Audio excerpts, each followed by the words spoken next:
The pictures come first, and they all come from the 60s. Helicopters low over green paddies, Marines wading through elephant grass, a jungle war on the evening news, body counts and burning villages, students in the streets at home. Ask most people when the Vietnam War began, and they'll reach for one of two moments: the Gulf of Tonkin in 1964, when American warships supposedly came under attack, or the arrival of the first combat troops in 1965. That's where the story starts in the popular memory. That's where the cameras were. But the cameras arrived 20 years too late. By the time an American Marine set foot on a beach near Da Nang, the fate of Vietnam had already been decided by choices made in the 1940s and early 1950s. Choices made in Washington, in Paris, and in a jungle camp in northern Vietnam where, in the last summer of the Second World War, American soldiers and Vietnamese revolutionaries fought side by side as allies. Here is a scene almost no one is taught. September the 2nd, 1945. A square in Hanoi, packed with hundreds of thousands of people. A thin, frail man steps up to declare the birth of an independent Vietnam. And he opens not with the words of Marx or Lenin, but with a line every American child knows by heart. All men are created equal. They are endowed by their Creator with certain inalienable rights. He was quoting the American Declaration of Independence, and standing near him that day were officers of American intelligence, men who had recently parachuted in to fight alongside him. His name was Ho Chi Minh. Within a decade, the United States would be paying for a war to destroy him. Within 20 years, it would be fighting that war itself, at the cost of tens of thousands of American lives and millions of Vietnamese ones. So the real question isn't how the war was fought, it's how it started, how a man who quoted Thomas Jefferson in front of American officers became the enemy America would spend a generation trying to kill. The version most people carry blames it on the Cold War of the 1960s, on dominoes and communist aggression and a fear of the Soviets. That's not wrong exactly. It's just the last chapter, told as if it were the first. The true origin lies further back, in a decision the United States made when it had a choice no one likes to remember it having. Because in 1945, America didn't have to end up at war with Vietnam. For a brief, strange moment, it was on Vietnam's side. What happened next, and what the tidy story leaves out, is the tale of how the world's great champion of self-rule chose, deliberately, to help an empire crush a colony's bid for freedom. To understand that choice, you have to meet the man in the square, long before Hanoi, back when he was just another face in Paris, holding a petition nobody would read. In 1919, the leaders of the victorious powers gathered at Versailles to remake the world after the First World War. And a young Vietnamese man in a rented suit tried and failed to get a moment of their time. He was not yet called Ho Chi Minh. He was using the name Nguyen Ai Quoc, Nguyen the Patriot. And he was living in Paris, working odd jobs, soaking up the radical politics of the city. The American president, Woodrow Wilson, had come to the peace conference talking about the self-determination of peoples, the right of nations to govern themselves. To colonized people all over the world, those words sounded like a promise. So the young Vietnamese man drew up a modest petition, the demands of the Annamite people, asking not even for independence, but for basic rights and freedoms for the Vietnamese under French rule. He hoped to place it in the hands of Wilson himself. He got nowhere. The document was received politely and set aside. No great power at Versailles had any intention of dismantling a friendly empire, least of all France's. The petition vanished into the archives, unanswered. It's tempting to draw a straight, tragic line from that snub, to say the West turned a hopeful Democrat into a communist that day. But the truth is more complicated and more important to get right. This man was already becoming a revolutionary in his own hard-headed right, and within a year or two, he would embrace communism, not out of wounded feelings, but out of conviction, joining the founders of the French Communist Party and looking to Lenin's new movement as the only force he believed would actually take on the empires. He was, and would remain for the rest of his life, two things at once: a devout communist and a fierce Vietnamese nationalist. That double nature is the key to everything that went wrong later, so hold on to it. For the next 50 years, Westerners would look at Ho Chi Minh and insist on seeing only one of those two men. When it suited them, he was purely a nationalist. When it suited them, he was purely a communist agent. He was never allowed, in the Western mind, to be both at the same time, a communist whose deepest cause was simply getting the foreigners out of his country. Through the 1920s and 30s, he became exactly that, a professional revolutionary, moving between Moscow, China, and the shadows, building a Vietnamese independence movement in exile. He was patient, disciplined, and utterly committed to a single goal that never changed: a Vietnam ruled by the Vietnamese. Then the World War came, and it blew the old colonial order apart. France fell to Germany, Japan swept into Indochina. And suddenly the exiled revolutionary saw his chance. And so, briefly, did the United States.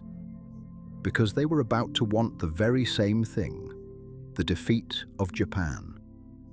And that shared enemy would put American boots and Vietnamese guerrillas on the very same side. By 1945, Japan held Indochina, and the United States was looking for anyone on the ground who could fight them. Ho Chi Minh had spent the war years building a guerrilla army in the mountains of northern Vietnam. The Viet Minh, an independence front with him at its head. They were already harassing the Japanese, rescuing downed American pilots, and passing along a steady stream of intelligence on Japanese movements. To the American spies of the Office of Strategic Services, the OSS, the wartime ancestor of the CIA, that made Ho a genuinely useful ally, whatever his politics. He had made contact with them months earlier, offering his network's help against Tokyo, and he'd delivered. In the brutal calculus of a world war, a disciplined guerrilla force that killed Japanese and saved American airmen was worth far more than his party card was worth worrying about. So in July of 1945, a small OSS team parachuted into the jungle to link up with him. They called themselves the Deer Team, led by a young major named Allison Thomas. What they found was not a fearsome ideologue, but a desperately sick old man. Ho was wasting away from malaria and dysentery, close to death. An American medic dosed him with quinine and sulfur drugs, and very likely saved his life. Then the Americans got to work, training and arming his guerrillas to fight the Japanese. For a few remarkable weeks, Americans and Vietnamese communists lived, drilled, and planned together in the hills.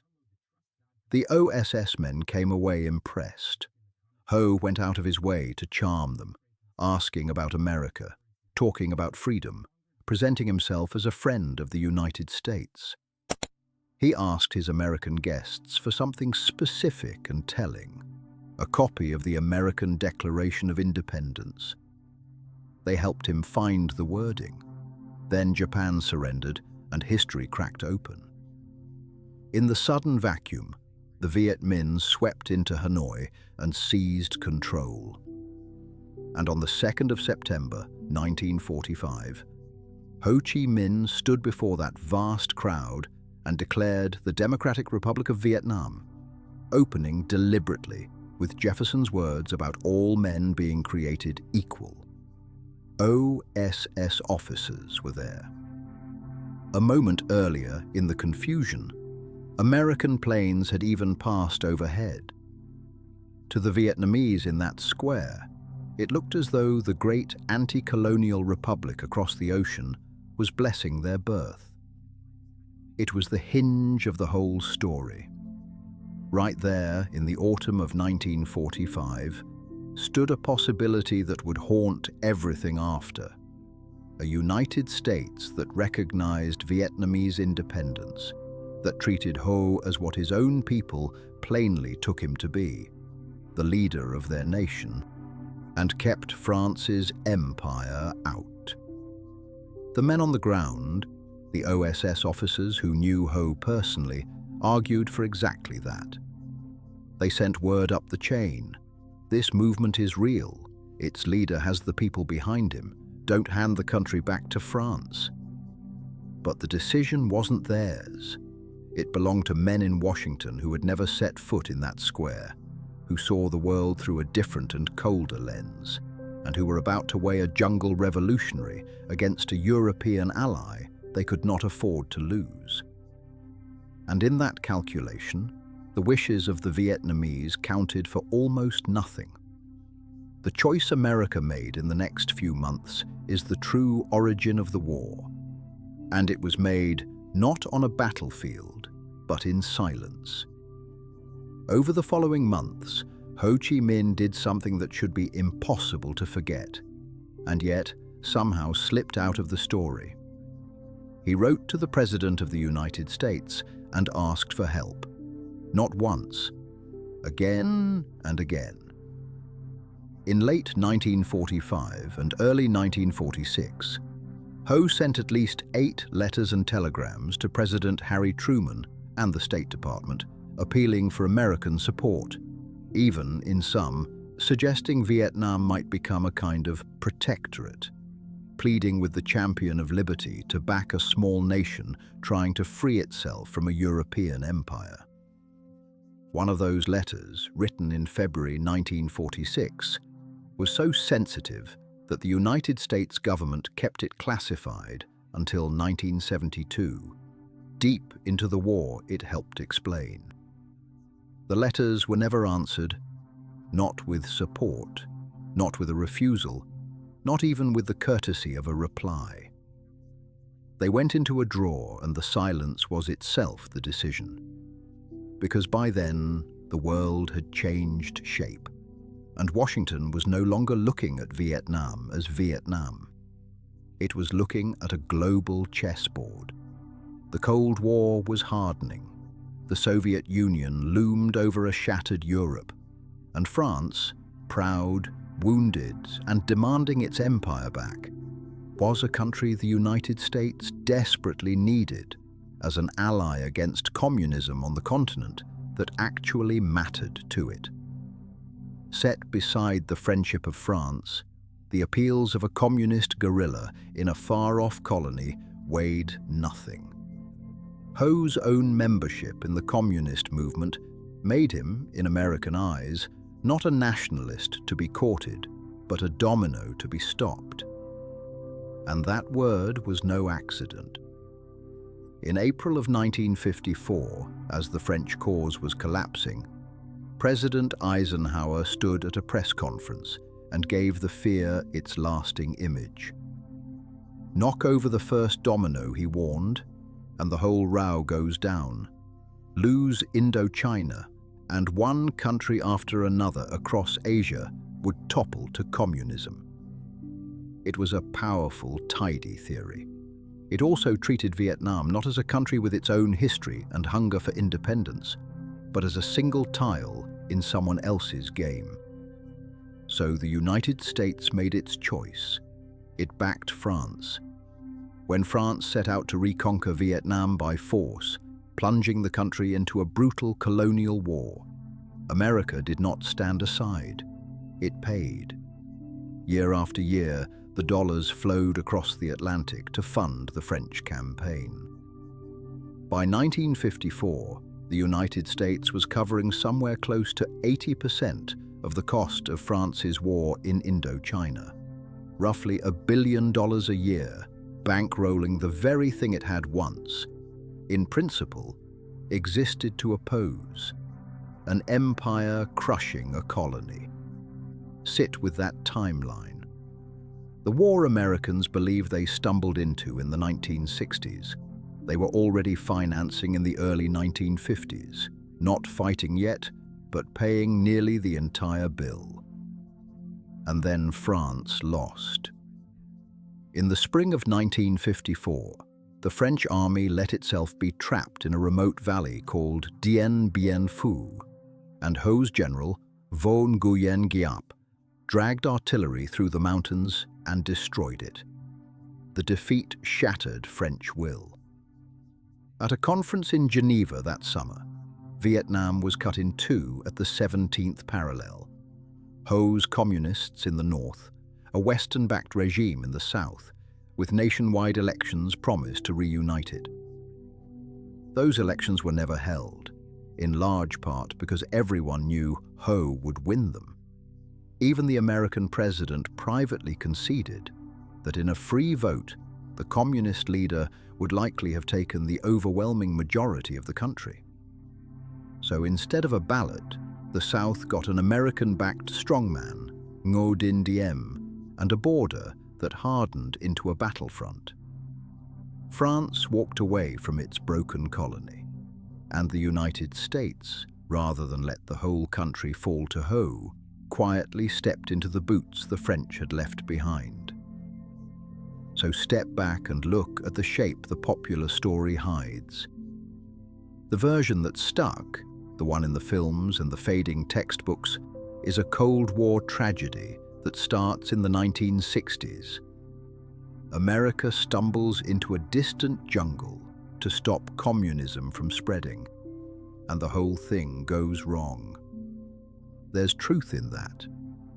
But by starting the clock in 1964, it quietly erases the decisions that made 1964 inevitable. It skips 1945. It skips the 8 unanswered letters.